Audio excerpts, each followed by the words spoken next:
Alright, g'day gamers.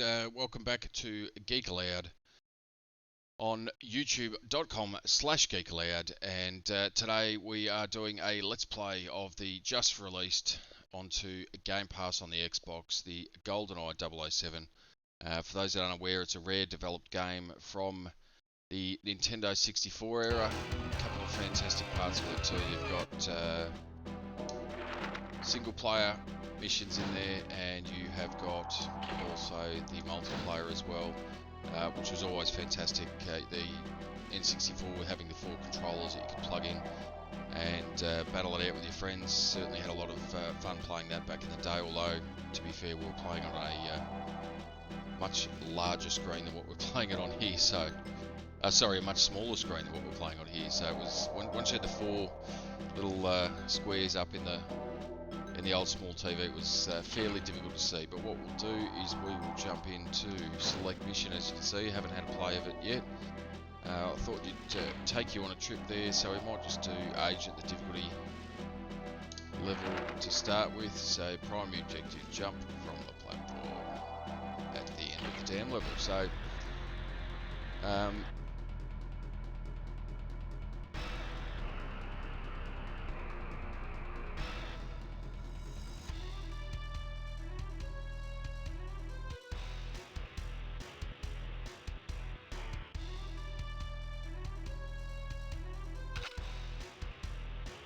see, they've smoothed out some of the textures here, but the terrible face animations are still there, so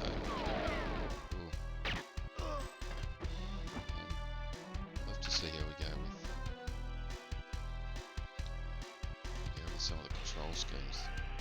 So it does have the right stick that you can move your viewpoint. The left stick is your movement, which is all okay. The left trigger is to set up your aim, and the right trigger is to start shooting your guns, although it is a bit twitchy, which for some people will be handy. For myself, I find it a bit difficult these days with that sort of twitchy gameplay mechanics, but it's okay. Get used to it. Oh, what are we going to here? Now, where is it? There we go. Switch the weapons.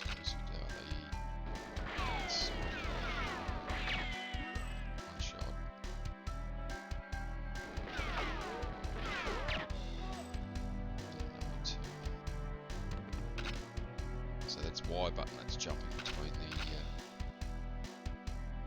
guns there. If you hold it, brings up a critical map. So you want to, as best as you can, from my recollection, is do this as stealthily as possible.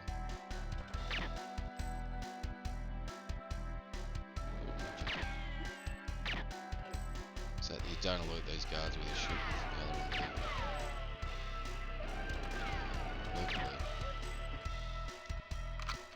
So X is your reload.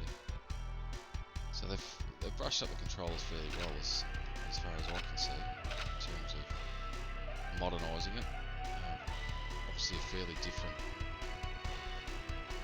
control scheme with the Nintendo 64 that only had the one stick and then the trigger on the back there. So if I recall correctly, it was the aiming was done by the 4 yellow face buttons, and the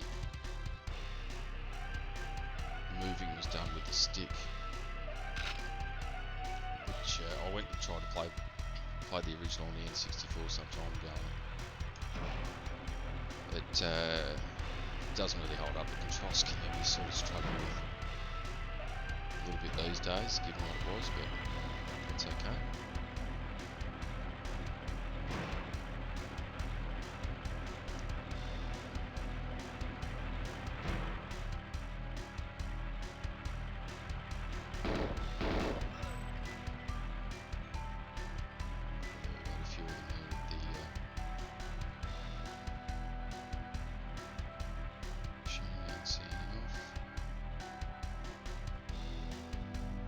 Now the other thing is where the replayability of this one comes into it is, as you saw at the start, you've got your multiple difficulty levels, but within that you've got certain parameters that you can earn within.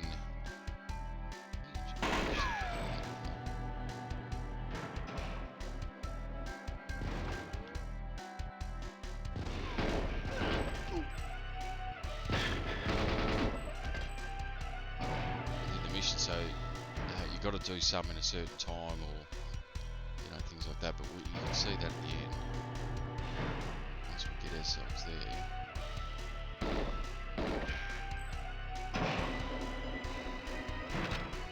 You can see what your valuation is at the end of it, and what your time frames are. So once you start getting to the harder levels, obviously you take less hits, and the enemies take more to take down.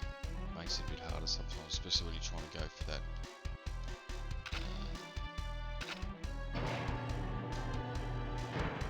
timed approach that you've got to get in some of the levels there. So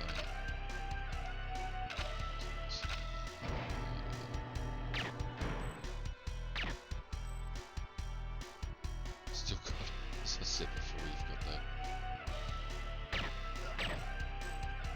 you have got the sort of sharpened off visuals there.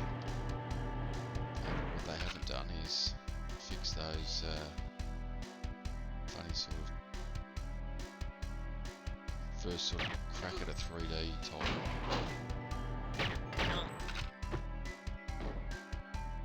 control scheme. Oh, sorry, yeah, 3D.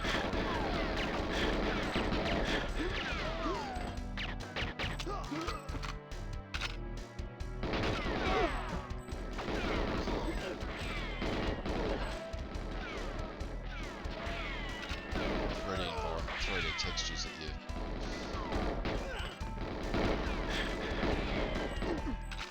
was sort of the first real crack at it on the N64, or the first decent attempt at it, I should say, but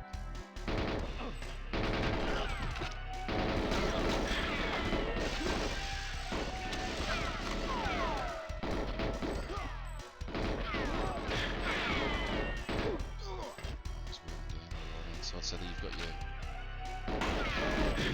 that'll be the other things you have. You will have so the objective for this one is just to get to the end of the level and basically jump off the top of the dam.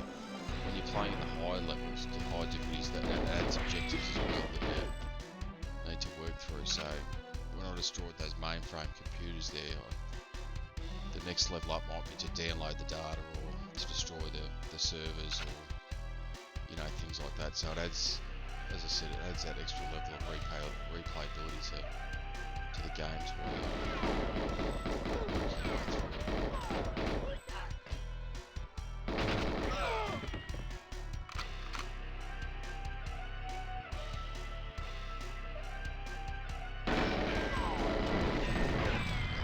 exploding barrel, of course. Has to be the exploding barrel.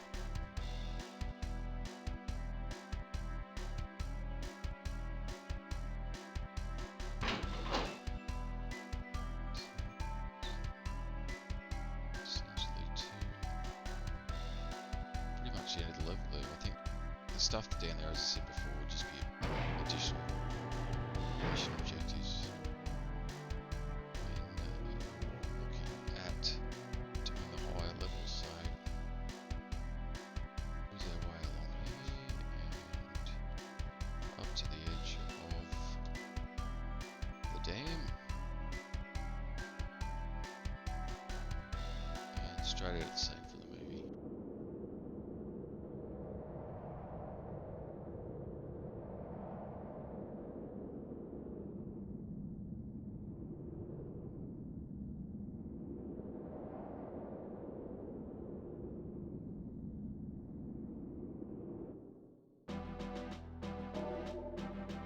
So the report there, mission status complete.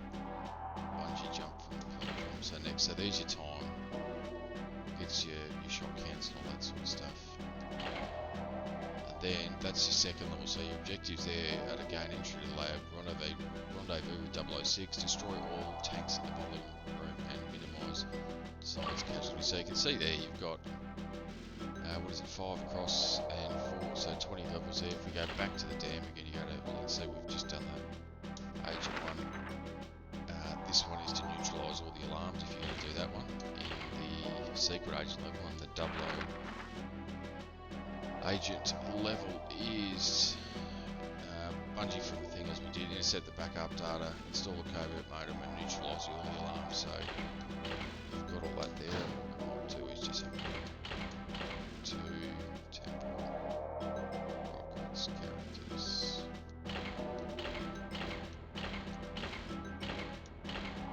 Just have a squeeze at this. So just need another controller which I don't have attached to that moment, but that's okay. Just have a quick squeeze around the Cougar Magnum. Let's see, top right corner. This is a temple level. I've played these for ages, so I don't know where the layout sort of sits with them these days. But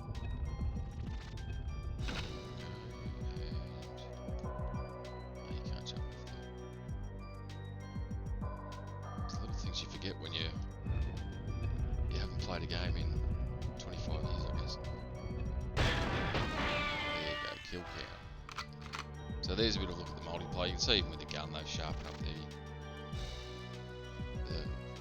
fuzzy edges that the Nintendo 64 is sort of renowned for.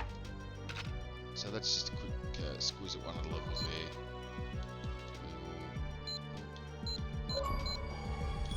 That's kill the player while they're unarmed. There you go. Got myself an easy achievement while I was doing that one as well. So there you go. It's a bit of a let's play of the first level of 007 Goldeneye, which as you can see there has come out on Xbox Game Pass as of today. For those that haven't played it before, it may take a little bit of getting used to because it does have a particular style about it, but that's just the style that was around in the mid to late 90s, so 25 odd years ago. We're looking at 007 being released for the original Nintendo 64. I believe it's also released on Switch. Not sure what the costing is on that one, but definitely free on Xbox for Game Pass subscribers there. So while we're wrapping up, just a reminder, Thursdays 8 PM Australian time, GEA, the Gaming Enforcement Agency, with myself, Troy and Unky Dunky discussing the games we've played this week, which I'd suggest Goldeneye might get a bit of a talking about, and also the news of the week, and then wrapping up with the standoff where we pick a selection of games each week to fit a particular topic that changes week to week, and we will decide on a winner there. Last night's topic was in response to the impending release of Dead Space Remake. We went through our list of the best zombie or zombie type characters in a game, so jump into GEA and check that out if that's of interest to you. And just a reminder to like it, subscribe it, and you'll never miss it. Oh, that was luck. Hey, that's something.